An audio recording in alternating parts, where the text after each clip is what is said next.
大家好，我是丽姐，欢迎大家来听相亲故事，感谢大家的订阅。今天给大家分享一个很感人的真实故事，这个故事让我感慨万千。故事的主人公叫小雨，是我一个老乡家的姑娘，前些年被渣男抛弃后，经人介绍嫁到了台湾。最近她妈妈去台湾探望她，回来后跟我说了很多见闻，简直让人大开眼界。小雨原本在我们这个城市生活的挺好，大学毕业后在一家外企工作，遇到了同事小张，两人谈了3年恋爱，眼看着就要结婚了。结果小张突然提出分手，原因竟然是嫌弃小雨家里条件不够好。后来听说小张很快就跟一个家境优越的富二代在一起了，这件事对小雨打击特别大，整个人都瘦了一圈。那段时间他总是对我说，丽姐，我真的很绝望，感觉遇不到真心对我好的人了。就在小雨最失落的时候，我一个在婚恋平台工作的朋友给他介绍了一个台湾的男孩子阿峰。阿峰比小雨大5岁，在台北经营一家中小型贸易公司，为人踏实靠谱。两人视频聊了几个月，感觉不错。阿峰还专程飞到大陆来见小雨。说实话，当时我和小雨妈妈都有点担心，毕竟隔着海峡，两地文化也有差异。再说了，我们这边很多人对台湾的印象还停留在几十年前，总觉得台湾比大陆经济落后。小雨妈妈一开始死活不同意，觉得女儿嫁那么远，又担心台湾家庭会虐待外来媳妇。但是见过阿峰几次后，我们都觉得这个男孩子挺不错。他虽然不是什么富豪，但说话做事都很稳重，对小雨也特别体贴。最关键的是，小雨愿意尝试。他说，我想换个环境，重新开始。就这样，2年前，小雨嫁到了台湾。婚后，她跟我们的联系少了很多，只是偶尔在节日的时候发几张照片，看起来生活还不错，但具体怎么样，我们也说不准。直到上个月，小雨妈妈办好了赴台证件，去台湾看女儿。回来后，她激动地跟我说，丽姐，我差点认不出我闺女了，怎么了？变化很大吗？我好奇地问道。小雨妈妈红着眼圈说，变了，变得更漂亮了，更自信了，整个人都散发着幸福的光芒。我这辈子都没见过她这么开心过。原来小雨在台湾的生活远超她妈妈的想象。阿峰的家人从来没有把她当外人，而是像亲生女儿一样疼爱她。婚后，公公婆婆给了新婚夫妇一套房子作为新婚礼物，虽然不是豪宅，但在台北那样的城市，有一套自己的房子已经很不容易了。他们家的房子不大，但是收拾得特别温馨。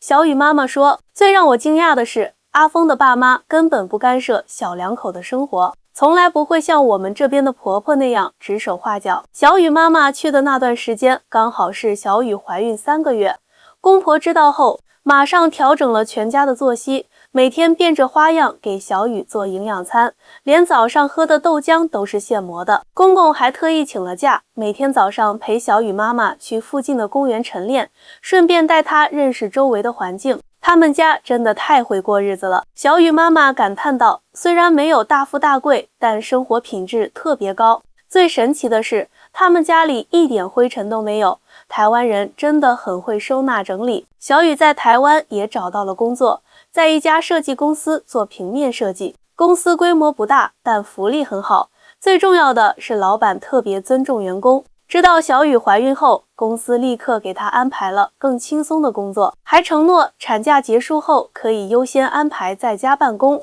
你是不知道，小雨妈妈对我说，那边的人情味多浓啊！小雨所在的小区，邻居们知道她是从大陆嫁过去的，经常给她送自家种的蔬菜水果，有时候还邀请她去家里吃饭，担心她想家。最让小雨妈妈感动的是，阿峰每天下班后一定会先陪小雨散步，然后再一起做家务。小雨说，自从嫁到台湾后，她从来没有独自一人洗过衣服、拖过地，家务活都是2个人一起完成的。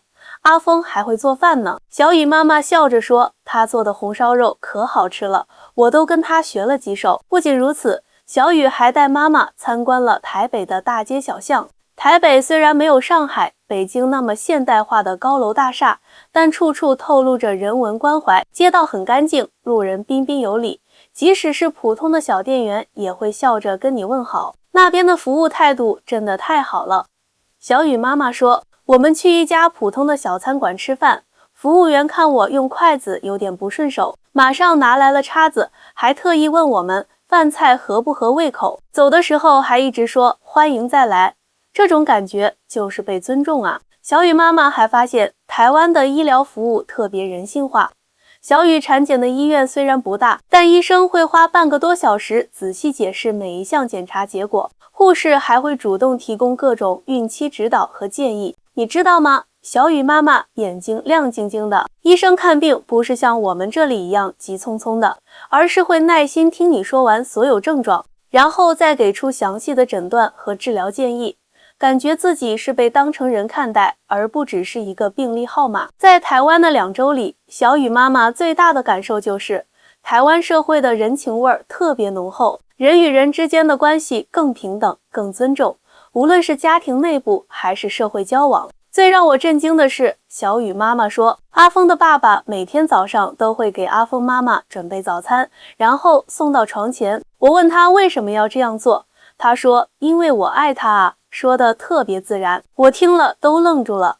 我和小雨爸结婚30多年，他从来没有这样对我说过。小雨妈妈回来后，我问他，那小雨还想回大陆生活吗？小雨妈妈摇摇头，她说她找到了归属感，不想回来了。我本来还有点舍不得，但看到她过得这么幸福，我也就放心了。确实，小雨的变化太大了。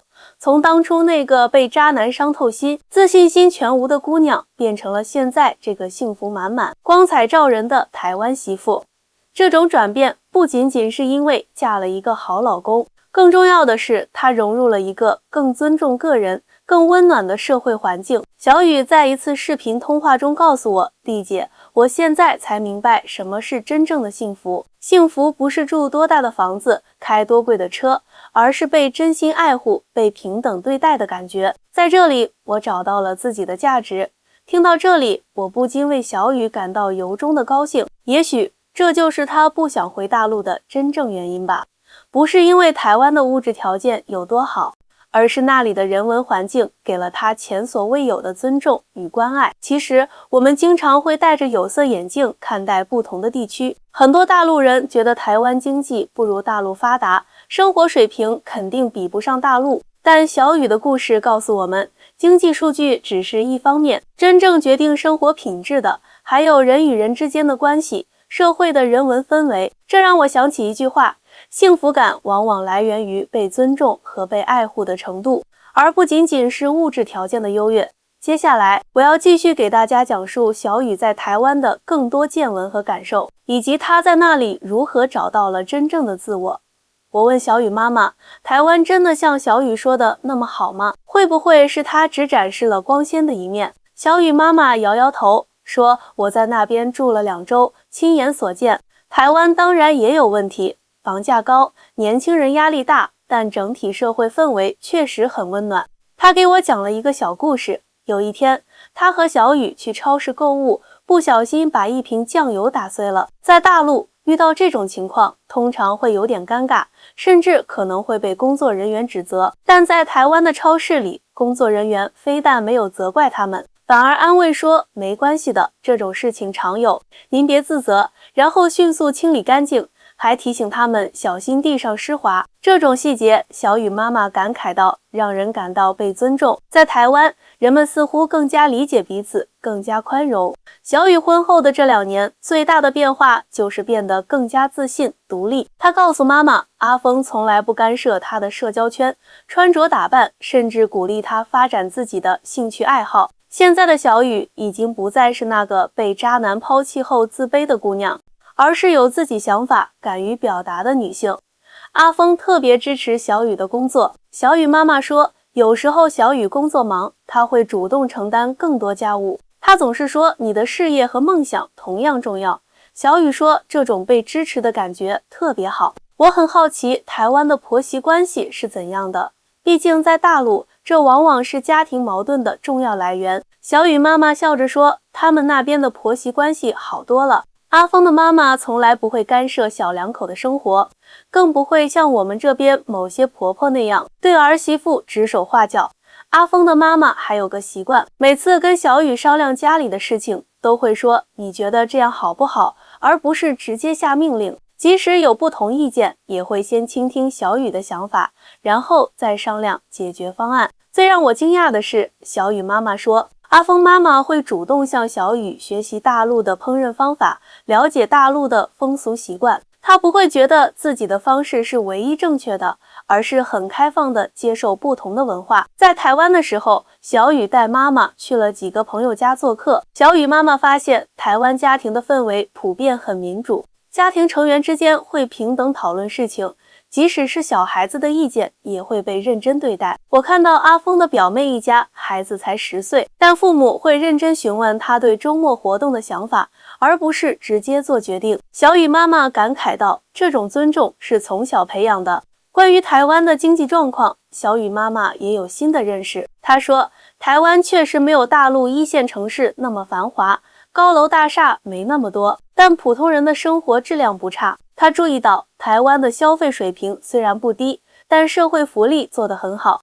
小雨怀孕后可以享受完善的产检补助、产假待遇，生完孩子还有育儿津贴。阿峰的公司还提供弹性工作时间，让员工可以更好地平衡工作和家庭。我以前总觉得台湾经济不行，小雨妈妈说，但我现在明白了，经济发展不只是看 GDP 数字，更要看普通人的获得感、幸福感。小雨带妈妈去了台北的夜市，那里熙熙攘攘，小吃种类繁多，价格也不贵。虽然不如大陆的商场那么豪华，但处处充满烟火气息，让人感到亲切。台湾人很会生活，小雨妈妈说，虽然工作也很辛苦，但他们更懂得享受生活的乐趣。周末的时候，阿峰一家人常常一起去郊外踏青、野餐，或者在家里一起做料理，其乐融融。台湾社会对女性的态度也让小雨感到舒适。在职场上，她从未因为是女性或是大陆人而受到歧视，反而因为她的专业能力和工作态度得到了同事们的认可和尊重。小雨说，她在台湾工作没有感受到明显的性别歧视。小雨妈妈说，她的能力得到了公正的评价和回报。她的老板是个60多岁的台湾阿姨，对所有员工都特别尊重，从不因为自己是老板就盛气凌人。小雨在台湾最大的感受就是被尊重，无论是在家庭中、职场上，还是日常生活中，她都能感受到平等相待的氛围。这与她之前在大陆的经历形成了鲜明对比。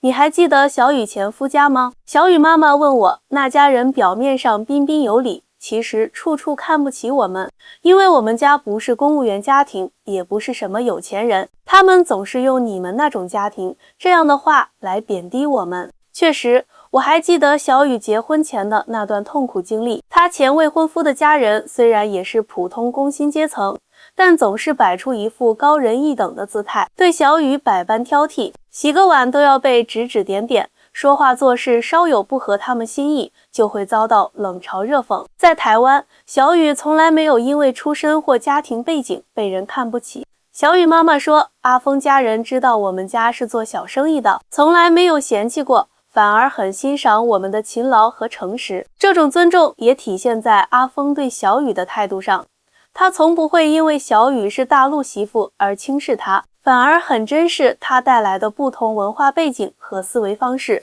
阿峰经常对朋友说，娶了小雨是他最大的幸运。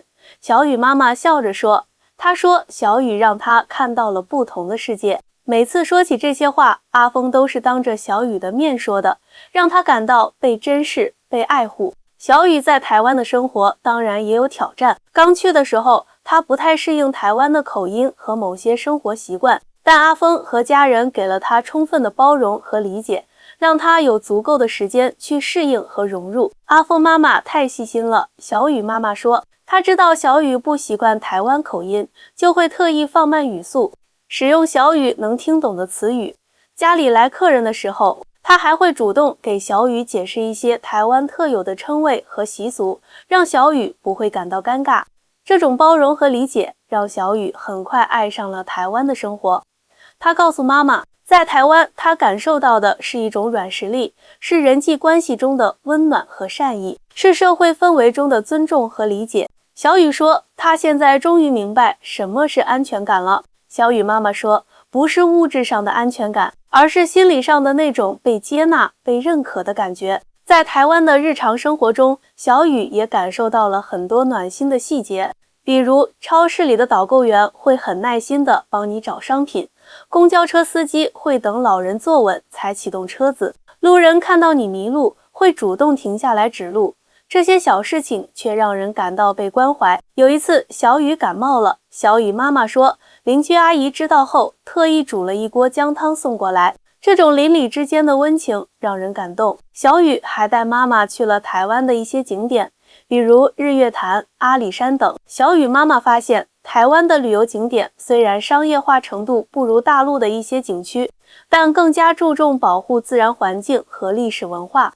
导游会很详细地介绍当地的历史和文化，而不只是走马观花。小雨妈妈说，游客也很自觉地保持环境整洁，不大声喧哗，整个旅游体验很舒适。在台湾的2周里，小雨妈妈也渐渐理解了女儿为什么不想回大陆的原因，不仅仅是因为在台湾有了幸福的家庭，更是因为那里的社会氛围给了她前所未有的安全感和尊严感。我以前总觉得女儿一定要在父母身边才是最好的，小雨妈妈说，但现在我明白了，最重要的是她过得幸福，能够被尊重的活着。临走前，小雨对妈妈说，妈，等我生了孩子，您和爸就过来住一段时间吧，我想让您也体会一下这边的生活。小雨妈妈眼圈红了，那时候我肯定会去的。听完小雨妈妈的讲述，我不禁感慨万分。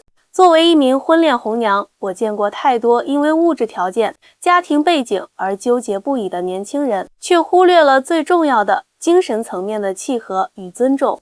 小雨的故事告诉我们，幸福不在于嫁得多远、多富有，而在于是否能找到真正尊重你、爱护你的人，是否能生活在一个让你感到温暖的环境中。也许这就是小雨不想回大陆的最大原因吧。他在台湾找到了真正的自我，找到了被尊重和被爱护的感觉。这种感觉是任何物质条件都无法替代的。婚后1年，我很高兴地告诉大家一个好消息，小雨已经顺利生下了一个健康的小男孩，取名叫暖暖，寓意为给家庭带来温暖。小雨生产那天，阿峰一家人都在医院守候，公婆更是激动得热泪盈眶。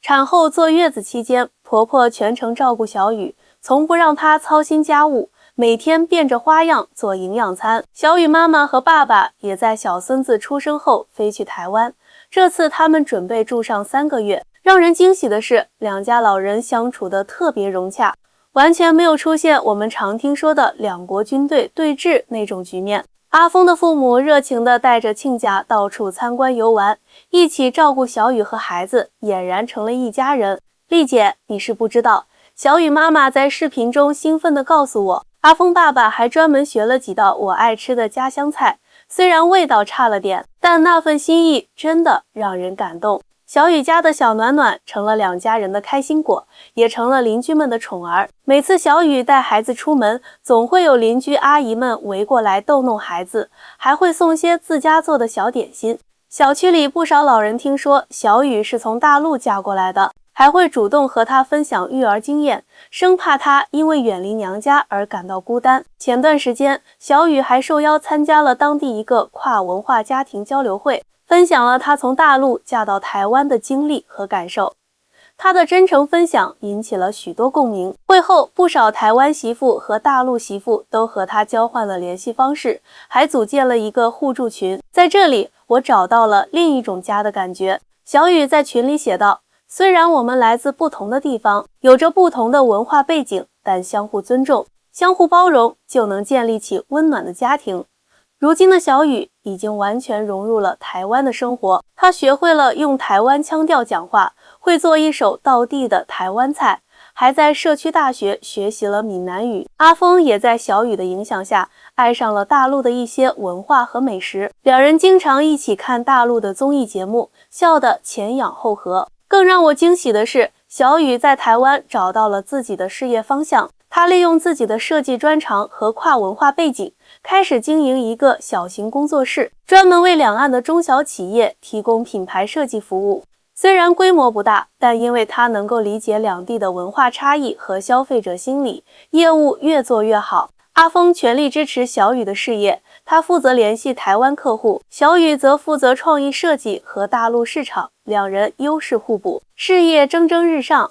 丽姐，我现在每天都过得特别充实。小雨在最近的一次通话中告诉我，有爱我的家人、可爱的孩子，还有自己热爱的事业。我觉得自己太幸运了。